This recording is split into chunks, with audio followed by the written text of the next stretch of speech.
Welcome back to the ELS news. जी हाँ, आज हम बात करने वाले हैं 2024 के लोकसभा चुनाव के नतीजे के बारे में। 543 सीटों में से किसको मिलेगी कितनी सीटें, ये तमाम जानकारी अपडेट आप सभी को इस वीडियो में जानने को मिलने वाली है। कौन मारने वाला है इस बार बाजी, अगला प्रधानमंत्री कौन बनेगा, राहुल गांधी या मोदी जी, किस पार्टी को मिलेगी ज्यादा सीटें, NDA, UPA और अन्य। इस जानकारी के अपडेट के लिए बने रहेगा हमारे साथ इस वीडियो में लास्ट तक और वीडियो पूरा देख लीजिएगा। और आपने अभी तक ELS न्यूज चैनल को सब्सक्राइब नहीं किया है तो वीडियो के नीचे लाल कलर का लाल बटन दिया, उस पर जाके क्लिक कीजिए, वीडियो को लाइक कीजिए। तो चलिए बात करते हैं 543 सीटों में से किसको मिलने वाली है कितनी सीटें। सबसे पहले बात करते हैं लोकसभा की। बिहार की 40 सीटों के बारे में तो NDA खाते में 26 सीटें जाती हुई नजर आ रही है, साथ ही UPA खाते में 2 सीटें और अन्य खाते में 12 सीटें जाती हुई नजर आ रही है। वहीं पर बात करते हैं पश्चिम बंगाल की 42 सीटों के बारे में तो मोदी जी खाते में 20 सीटें और UPA खाते में 0 और अन्य खाते में 22 सीटें जाती हुई नजर आ रही है। साथ ही बात की जाए राजस्थान की तो राजस्थान में 25 सीटों पे NDA खाते में 20 सीटें और UPA खाते में 3 और अन्य खाते में 2 सीटें जाती हुई नजर आ रही है। साथ ही बात की जाए लोकसभा की 107 सीटों की बात हो चुकी है, जिसमें से NDA खाते में 66 सीटें हैं और UPA खाते में 5 सीटें और अन्य के खाते में 36 सीटें जाती हुई नजर आ रही है। साथ ही बात की जाए अगले राज्य के बारे में तो अगला राज्य है हरियाणा। हरियाणा में कुल लोकसभा की सीटें हैं 10,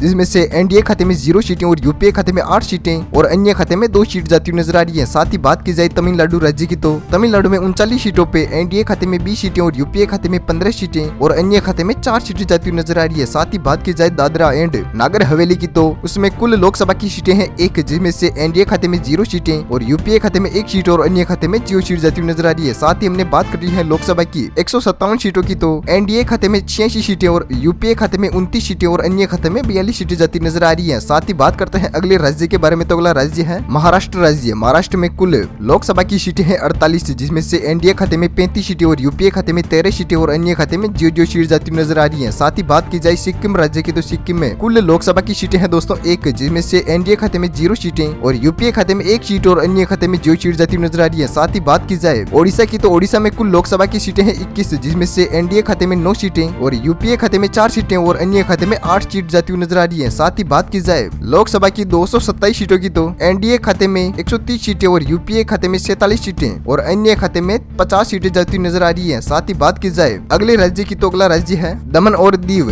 इस राज्य में कुल लोकसभा की सीटें हैं 1, जिसमें से NDA खाते में 1 सीट जाती हुई नजर आ रही है। साथ ही UPA और अन्य खाते में 0 सीट जा सकती है। वहीं पर बात की जाए चंडीगढ़ की तो चंडीगढ़ में कुल लोकसभा की सीटें हैं 1, जिसमें से NDA खाते में 1 सीट जाती हुई नजर आ रही है। साथ ही UPA और अन्य खाते में 0 सीट जाती हुई नजर आ रही है। वहीं पर बात की जाए मणिपुर राज्य की तो मणिपुर में कुल लोकसभा की सीटें हैं 2, जिसमें से NDA खाते में 1 सीट और UPA खाते में भी 1, साथ ही अन्य खाते में 0 सीट जाती हुई नजर आ रही है। साथ ही बात की जाए लोकसभा की 231 सीटों की बात हो चुकी है, जिसमें से UPA खाते में 133 सीटें हैं और NDA खाते में 133 सीटें और UPA खाते में 48 सीटें और अन्य खाते में 50 सीटें जाती हुई नजर आ रही है। साथ ही बात की जाए अगले राज्य के बारे में तो अगला राज्य निकलकर सामने आ रहा है दोस्तों लक्षद्वीप। लक्षद्वीप में कुल लोकसभा की सीट है 1, जिसमें से 1 सीट NDA खाते में जाती हुई नजर आ रही है। साथ ही UPA और अन्य खाते में 0 सीट है। वहीं पर बात की जाए आंध्र प्रदेश की 25 सीटों की तो NDA खाते में 13 सीटें और UPA खाते में 2 सीटें और अन्य खाते में 10 सीटें जाती नजर आ रही है। साथ ही बात की जाए गोवा की लोकसभा सीटों की तो NDA खाते में 1 सीट और UPA खाते में भी 1 और अन्य खाते में 0 सीट जा सकती है। वहीं बात की जाए लोकसभा की 249 सीटों की तो NDA खाते में 148 सीटें हैं और UPA खाते में 51 सीटें और अन्य खाते में 60 सीटें जाती नजर आ रही है। साथ ही बात की जाए अगले राज्य की तो अगला राज्य है दिल्ली की। बात की जाए तो दिल्ली में कुल लोकसभा की सीटें हैं 7, जिसमें से NDA खाते में 7 की 7 सीटें जाती हुई नजर आ रही है। वहीं UPA खाते में 0 सीटें और अन्य खाते में भी 0 सीटें जाती हुई नजर आ सकती है। वहीं पर बात की जाए त्रिपुरा की तो 2 विधानसभा की तो इन सीटों में से NDA खाते में 1 सीट और UPA खाते में 1 सीट और अन्य खाते में 0 सीटें जा सकती है। वहीं पर बात की जाए हिमाचल प्रदेश की 4 लोकसभा सीटों की तो NDA खाते में 4 की 4 सीटें जाती हुई नजर आ रही है। UPA और अन्य खाते में 0 सीट का सामना करना पड़ सकता है। वहीं पर बात कर ली है हमने 272 सीटों की तो 272 सीटों में से NDA खाते में 160 सीटें और UPA खाते में 52 सीटें और अन्य खाते में 60 सीटें जा सकती है। वही बात करते हैं अगले राज्य के बारे में तो अगला राज्य है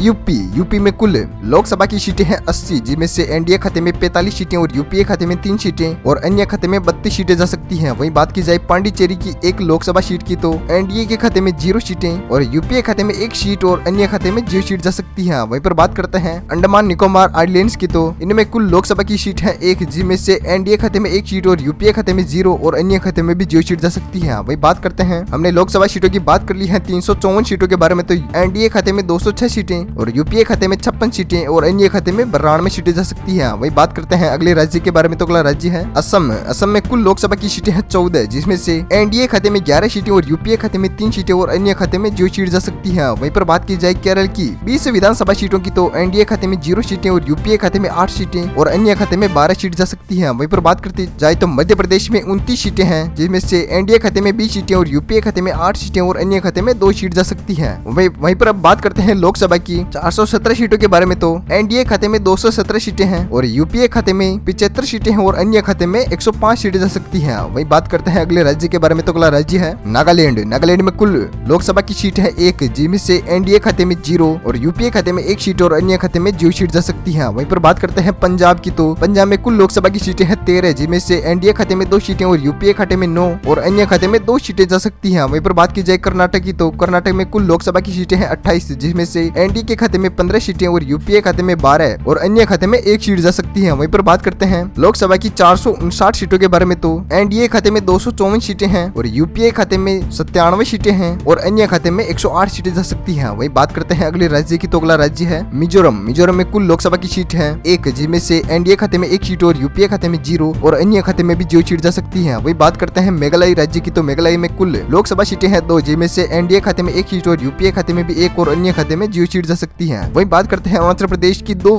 लोकसभा सीटों के बारे में तो एनडीए खाते में 0 सीट का सामना करना पड़ सकता है और यूपीए खाते में 2 और अन्य खाते में 0 सीट जा सकती है। वहीं बात करते हैं लोकसभा की 464 सीटों के बारे में तो एनडीए खाते में 256 सीटें हैं और यूपीए खाते में 100 सीटें जा सकती हैं और साथ ही अन्य खाते में 108 सीटों का सामना करना पड़ सकता है। वहीं बात कर जाए अगले राज्य की तो अगला राज्य निकलकर सामने आ रहा है छत्तीसगढ़। छत्तीसगढ़ में कुल लोकसभा की सीटें हैं 11, जिसमें से एनडीए खाते में 8 सीटें और यूपीए खाते में 2 सीटें और अन्य खाते में 1 सीट जा सकती है। वहीं बात की जाए तेलंगाना राज्य के बारे में तो तेलंगाना में कुल लोकसभा की सीटें हैं 17, जिसमें से एनडीए खाते में 2 सीटें और यूपीए खाते में 3 सीटें और अन्य खाते में 12 सीट जा सकती है। वहीं बात की जाए गुजरात राज्य की 26 विधान लोकसभा सीटों के बारे में तो एनडीए खाते में 25 सीटें और यूपीए खाते में 1 सीट और अन्य खाते में 0 सीट जा सकती है। वहीं पर हमने बात कर ली है लोकसभा की कुल 518 सीटों के बारे में तो एनडीए खाते में 291 सीटें हैं और यूपीए खाते में 106 सीटें और अन्य खाते में 121 सीटें को सामना करना पड़ सकता है। साथ ही बात की जाए अगले राज्य के बारे में तो अगला राज्य है उत्तराखंड। उत्तराखंड में कुल लोकसभा की सीटें हैं 5, जिनमें से एनडीए खाते में 4 सीटें और यूपीए खाते में 1 सीट और अन्य खाते में 0 सीट जा सकती है। वहीं पर बात करते हैं झारखंड की 14 विधानसभा सीटों के बारे में तो एनडीए खाते में 10 सीटें और यूपीए खाते में 2 और अन्य खाते में भी 2 सीट जा सकती है। साथ ही बात करते हैं जम्मू कश्मीर की 6 लोकसभा सीटों की तो एनडीए खाते में 1 सीट और यूपीए खाते में भी 1 सीट और अन्य खाते में 4 सीटें जा सकती है। साथ ही हमने बात कर ली है लोकसभा की 543 सीटों में से 543 सीटों की तो लास्ट में एंड में रिजल्ट निकलकर सामने आ रहा है एनडीए खाते में 306 सीटें और यूपीए खाते में 110 सीटें और अन्य खाते में 127 सीटें जा सकती हैं। साथ ही हमने बात कर ली है कुल 543 सीटों की तो आप कमेंट में बताइएगा कि आपके हिसाब से कौन सी पार्टी को ज्यादा सीटें मिलनी चाहिए, तो ये चीज हमें कमेंट बॉक्स में नीचे कमेंट कर दीजिएगा। साथ ही आप ELS न्यूज चैनल पर पहली बार विजिट कर रहे हैं तो वीडियो के नीचे लाल कलर का लाल बटन दिया, इस पर जाकर क्लिक कीजिए, चैनल को सब्सक्राइब करके बेल आइकन जरूर दबाएगा ताकि हर लेटेस्ट न्यूज अपडेट से आप अपडेट रह सके। Thank you, take care, good bye, जय हिंद, जय भारत, वंदे मातरम, जय किसान।